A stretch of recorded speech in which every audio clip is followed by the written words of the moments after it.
Hello children, welcome to Aarchi series by Heaven's Publishing House. And this is your friend Aarchi back with you. And today we are going to start with chapter number 9, that is Childhood by Rabindranath Tagore. Do you all know about Rabindranath Tagore, children? Yes, he is a very renowned author and a poet, right? So today we are going to read about the childhood of Rabindranath Tagore. Ready? Let's proceed. So, one fun exercise for you all. You have to draw pictures of trees, water, birds, or animals in the squares given below. Right? You all can do this. Okay. So, about this lesson, children, there was a time when Rabindranath Tagore was a small child. What he is doing in this chapter is he is comparing those times with the times of today. He is saying that at those times the children were not living very luxuriously as we all are today. Right? So he is drawing a comparison between both the times. So let's see what he has to tell. Ready? Okay. So he says, luxury was a thing almost unknown in the days of my infancy. Infancy means when he was a small child, a small baby. He says, luxury was a thing that was most unknown. We, the children, did not used to live a life of luxury. Right? The standard of living was then, as a whole, much more simple than it is now. Right? So people used to live a very simple life. They were devoid of any sort of luxury. Okay. That the children of our household were entirely free from the fuss of being too much looked after. Right? Parents at that time did not fuss too much about, they did not worry uselessly about to over pamper their child or over protect their child, right? We, we used to be under the rule of the servants, right? Servants were appointed to take care of the children. Unlike these times, what is happening? Helicopter parenting, right? The children are 24/7 under the supervision of their parents. And at that time, the servants were there who used to look after the children. So let's see. We used to be under the rule of the servants.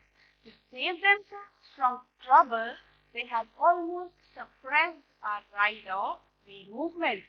And these servants, what they did, in order to save themselves some hard work or trouble, they restricted the movement of the children. They asked them to sit at one place or not move here and there. So they used to stop the free movement of the children, right? But the freedom of not being petted made up even for the harshness of this bondage. He says that even if this, we were not petted too much, so that we were not allowed to move here and there, even then our minds, they were very clear, right? Because we were not pampered too much. The children at those times were not petted or pampered too much, right? For our minds were left clear of the toils of constant coddling, pampering, and dressing up. At those times, children, the people, the children did not have to do much hard work in dressing themselves up, or they were not, coddling means they were not overprotected, right? They were not over pampered by their parents. Okay? Our food had nothing to do with delicacies. Their food was always very simple. It did not involve all the delicacies very often. There were only special occasions for that. So yes, our articles of clothing would only invite the modern boys' scorn, saying that the clothing we used to wear at that time would invite a modern boy's scorn. That means a modern boy of this time would dislike those pieces of clothing very much. He won't like them. On no pretext did we wear socks or shoes till we had passed our 10th year, right? Till they were 10 years of age, they hardly wore any socks or shoes. They were always moving around barefooted. Okay. In the cold weather, when it was winter season, a second cotton tunic over the first one sufficed. That means when it was cold weather, like it was in winter, only what they used to wear a second tunic over the first cotton tunic, right? And that was sufficient for them. It never entered our heads to consider ourselves in awe that they never considered themselves unfortunate, that they are not piling themselves up with so many clothes in winter, right?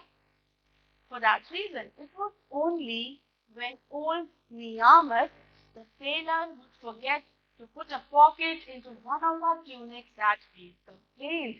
When was the only time these children complained, right? It was when their tailor, the old Niyamat, what is the name of the tailor, children? Niyamat. It was the only time they complained when he forgot to put a pocket on their tunics. And why? Because for no boy has yet been born so poor as not to have the wherewithal to stuff his pocket. They say that it is even in those times, no boy was so poor that he would not have some money to stuff his pocket with. So they always needed pockets in their tunics to stuff money in them, right? Yeah, we used to have a pair of slippers each, but not always where we had our feet. They say we always had one pair of slippers each, but we hardly used to wear them at all, right? We had a habit of kicking the slippers on the head and catching them up again. What those children used to do, right? While walking, they would walk barefoot, they would keep kicking their slippers ahead and then they would catch up on them while walking, right? So they hardly wore any slippers or any footwear at that time. Okay, our elders were in every way at a great distance from us in their dress and food, living and doing, conversation and amusement. Children at those times, the elders, they were not accessible to the children very easily. They always kept a good distance between themselves and their children, right? What they are doing, what they are doing for their fun, right? The children were not allowed to see that. They were always kept at a distance, right? How they're living, what are they talking about? Nothing was ever known to the children. Right? We got glimpses of these, but they were beyond our reach, right? They just got small glimpses of what their parents or elders were doing, but they were always out of their reach. So it is very unlike these days, yeah? These days, everything is very readily available to all the children, right? We all are going everywhere with our parents. Our parents are spending so much on our luxuries, right? They are always taking us with them, giving us nice food, nice delicacies to eat all the time. But at that time, right, these things were not there. These things were kept out of reach of the children. Okay. Elders have become cheap to modern children, right? They have become so much easily available to the children. They are just a call away, right? They are so readily accessible and so are all objects of desire. Whatever you people desire these days, your parents get you that, right? Nothing ever came so easily to us, but this was not true when Rabindranath Tagore was a child. He says, all these things were never easy for us to get, right? Many trivial things for us were a rarity, okay? And we lived mostly in the hope of attaining it when we were old enough. So they spent their childhood wishing that when would they grow up and get all these things, right? They were always in the hope of attaining all these things. The result was that what little did we get, we enjoyed to the utmost. Even if they get little amount of any luxurious thing, they would enjoy it to the utmost, enjoy it to the maximum, right? Full. From kin to court, nothing was thrown away. Actually, when they used to eat some fruit, it was also a kind of a luxury item to them. Right? They would eat from the skin to the very center of that fruit. Right? They would not throw away even a single piece. Nowadays, what you see all around, children are peeling the fruit and then nibbling on one or two parts and then throwing away the rest of the fruit. At that time, a simple fruit was also counted as a luxury item, right?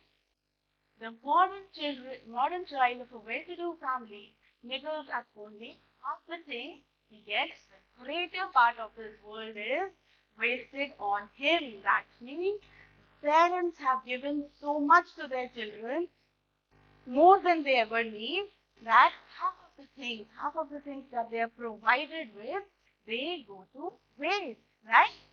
And also, they do not understand the value of these things in the long run, right?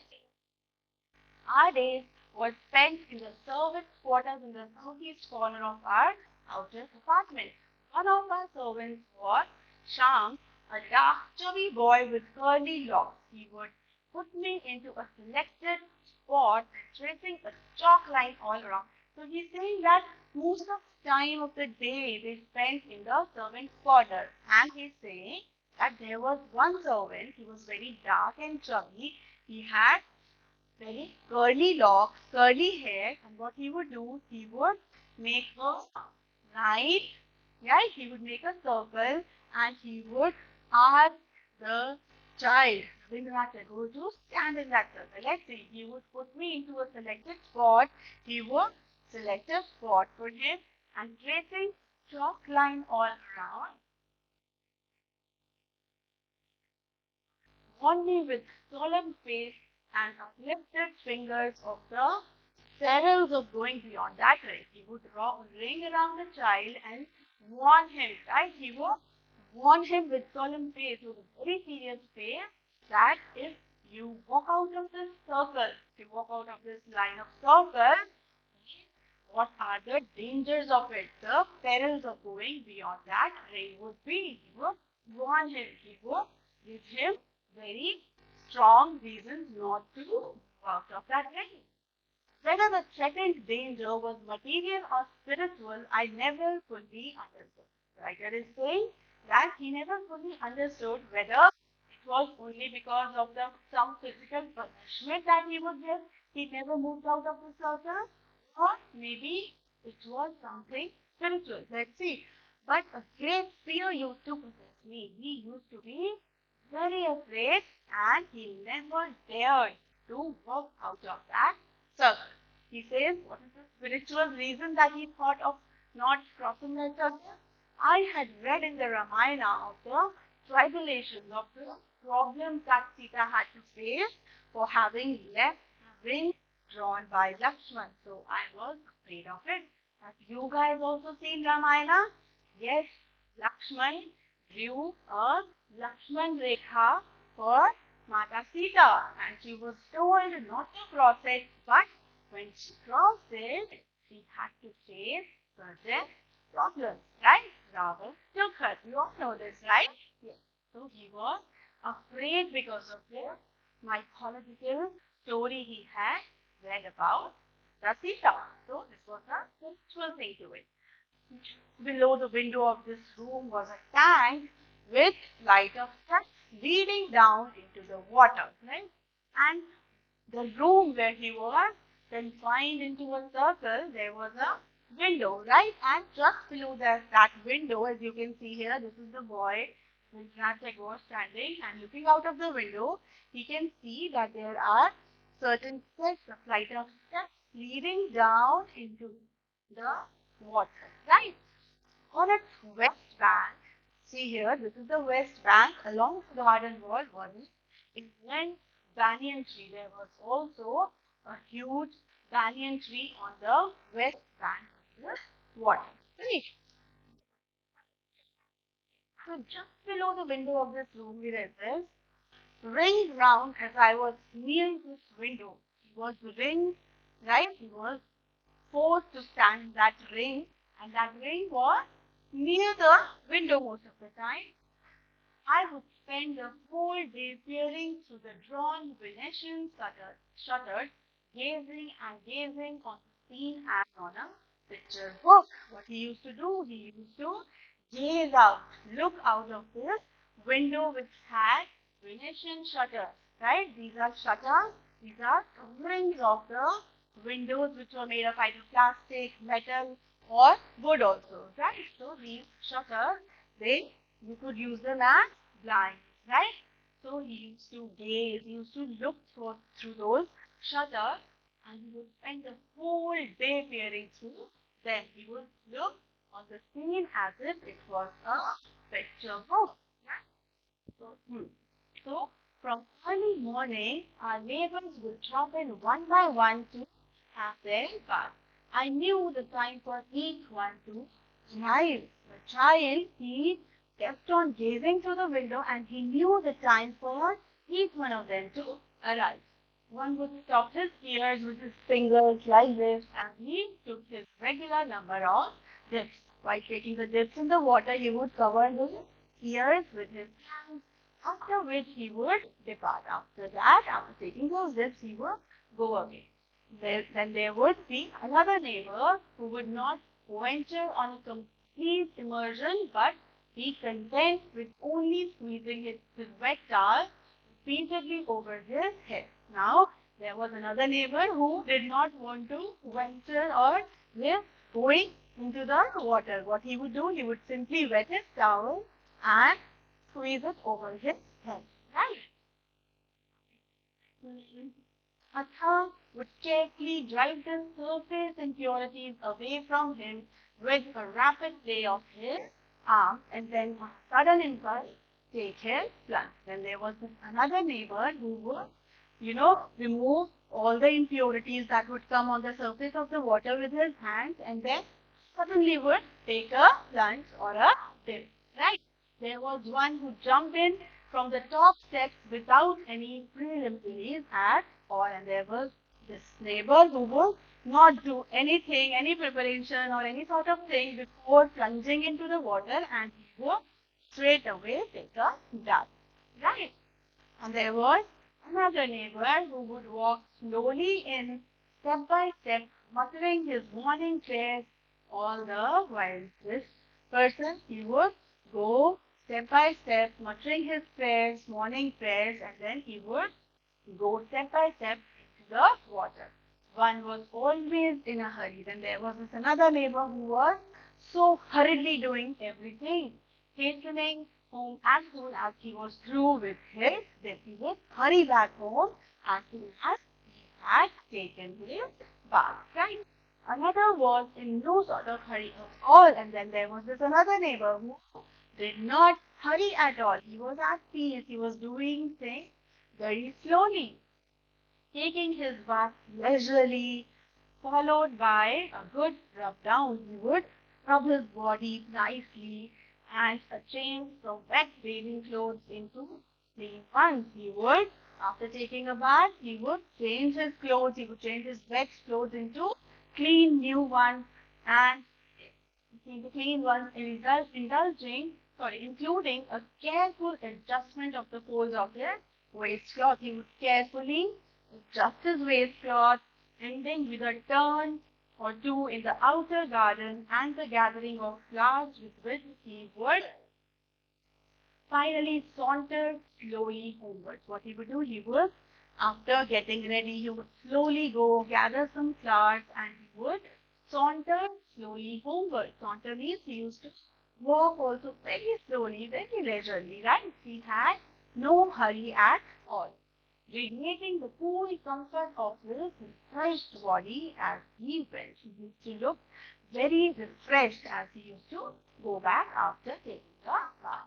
This would go on till it was past noon, and all these neighbors would come for taking bath till it was past noon. Right? So all this time, children, the child Rabindranath Tagore is standing in that circle, and he did not dare move out of that circle. What he did all this time, he just peered through those windows and looked at all these people taking bath. Right? Then the bathing place would be deserted. Now after noon, nobody would come there and it would be a lonely place and become silent, and it would become very silent. Only the ducks remained paddling about after water snails. But now what he could see after all the people had gone, sorry, he would see all these ducks.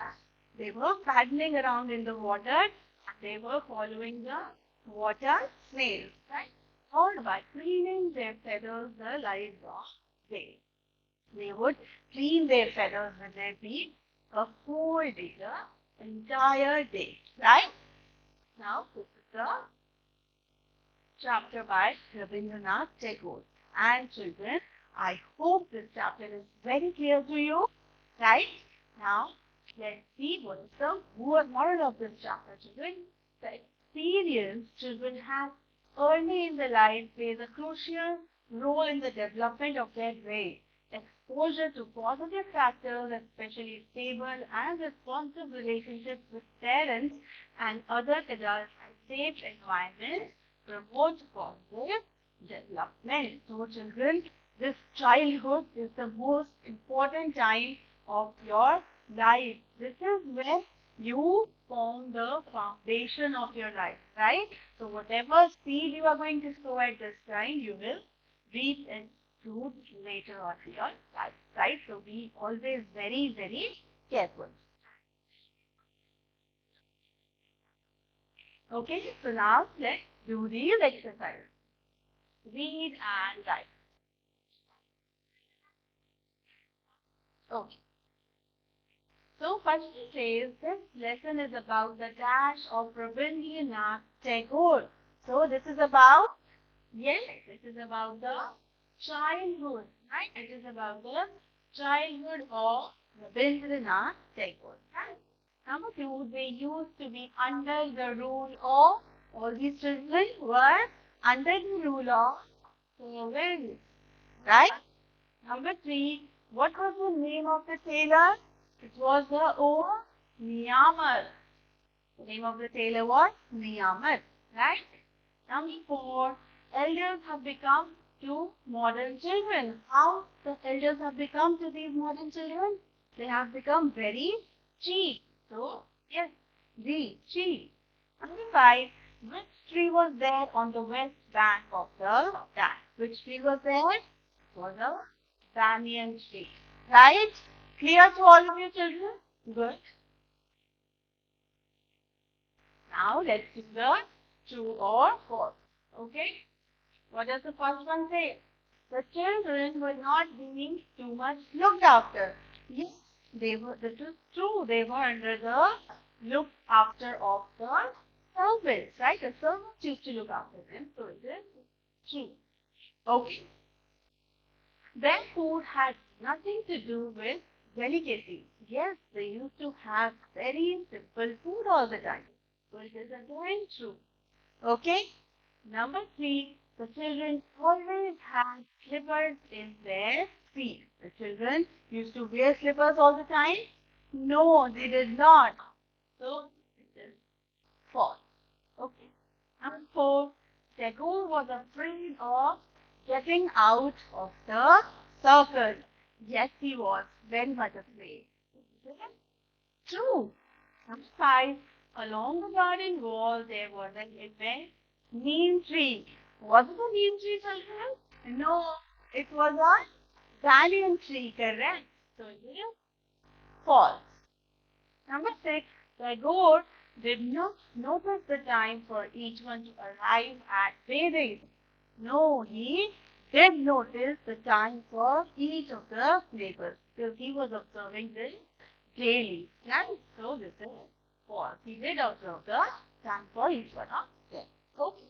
Now let's move on to matching words in column A with their meanings in column B. Now let's see. First one says fuss. What is the meaning of fuss, children? That being unnecessarily or you would say excessively involved into something. So fuss means display of unnecessary or excessive interest. Coddling means being overprotective, right?